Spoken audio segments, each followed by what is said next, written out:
for 2 minutes.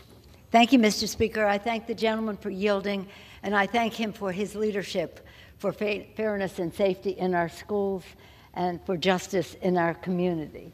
I stand here today in opposition to the legislation that is on the floor and listening carefully to the maker of the motion. He references a religious context in his comments, and so will I then, following his lead.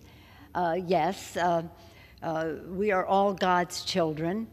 We all have a spark of divinity in us and therefore are worthy of respect. And that spark of divinity that is within us insists that we respect it in others as well. So recognizing that we are all God's children, I rise in opposition to this legislation because trans kids are all God's children, belong in sports, in schools, in books, in families, and on teams. It's really important for us as leaders in our country to speak with respect for all of the people in our country. Trans kids listen and hear what we say, and we do not want to do them harm for whatever purpose on the floor of this House. The gentleman also referenced Title IX.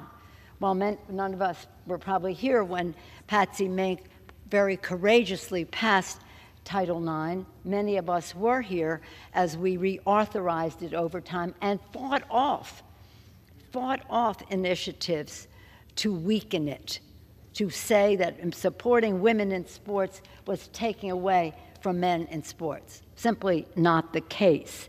But I will say that this bill is an insult to the legacy of fairness and inclusion that Patsy Mink intended and was passed by the House and the Congress when Title IX, Senator Birch Bayh in the Senate of Indiana. So I say let every child, regardless of gender identity, deserve a chance to be part of a team, to learn lessons of sportsmanship and push themselves to reach their fullest potential and vote no against this legislation. I yield back.